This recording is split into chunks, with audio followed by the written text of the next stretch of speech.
हमारे देव आदिदेव महादेव जिस भूमि पर रहते हैं वो मृत्यु लोक कहलाता है। एक बात अपने चित्त वृत्ति में लेकर आइएगा कि हम और आप कभी बैकुंठ गए कि ना गए ये पता नहीं।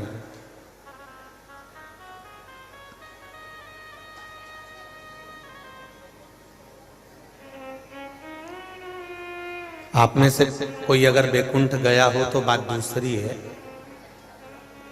पर हम तो नहीं गए अभी तक, और ब्रह्मलोक भी हम नहीं गए। आप में से कोई गया हो तो बात दूसरी है।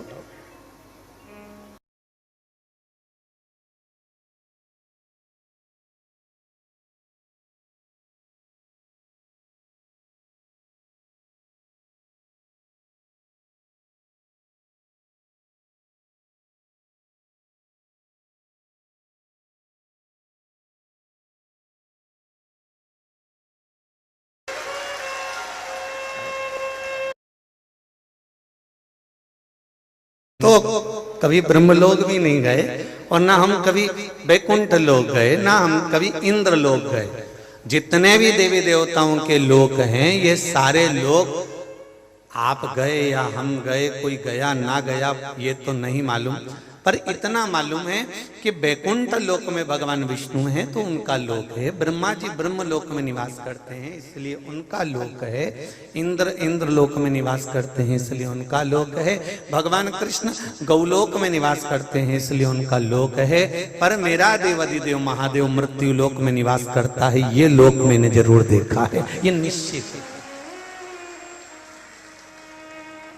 इसका गौरव आपको और हमको दोनों जगह पर होना चाहिए। इसका गौरव आप और हमको होना चाहिए कि कोई पूछे कि तुमने किसी लोक का दर्शन किया है?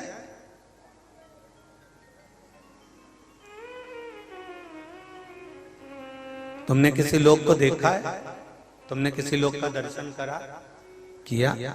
तो आपके भीतर ये एक बात गौरव से उत्पन्न होना चाहिए, हाँ हमने एक लोक देखा है और वो मेरे देव अधिदेव महादेव का मृत्यु लोक देखा है, जहां मेरा शंकर बसता है, जहां मेरा शिव बसता है।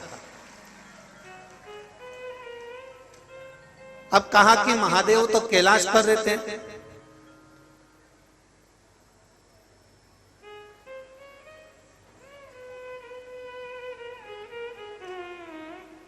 सारे लोक की एक राजधानी होती है।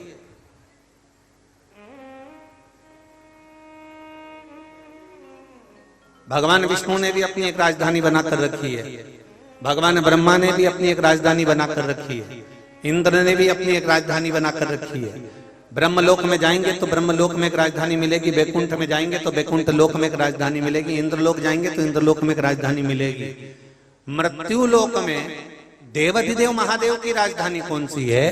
तो बाबा देवाधिदेव महादेव ने कहा मेरी एक ही राजधानी है काशी, जहां पर मैं न्याय करने बैठेगा। जहां मेरा देव अधिदेव महादेव, जहां मेरा वो घरदानी, जहां मेरा बाबा केवल न्याय करने बैठता है। और न्याय की मूर्ति मेरे देव अधिदेव महादेव कहते हैं कि मृत्यु के समय पर जब श्वास आखिरी चल रही हो, अंतिम चल रही हो, मृत्यु के समय पर जब श्वास अंतिम बिंदु पर होती है, तब मेरे देव अधिदेव महादेव कहते हैं कि सारी दुनिया के लोग महामृत्युंजय को याद करते हैं। उसका एक कारण है क्योंकि मैं उस समय पर खड़ा होकर उसकी श्वासों की गिनती में न्याय प्रदान करता हूं और उसको मोक्ष दे देता हूं, फिर उसको संसार सागर में भटकने नहीं देता। मैं संसार सागर में फिर वो भटकने नहीं देता।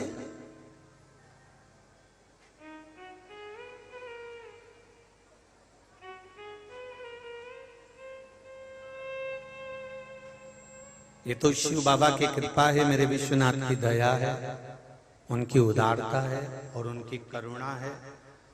और जब तक उनकी करुणा नहीं होती, जब तक उनकी उदारता नहीं होती, तब तक जब तक उनकी दया नहीं होती, तब तक संसार का कोई सुख हमारे जीवन में प्राप्त नहीं हो सकता, कोई सुख हमारे जीवन में मिल ही नहीं सकता।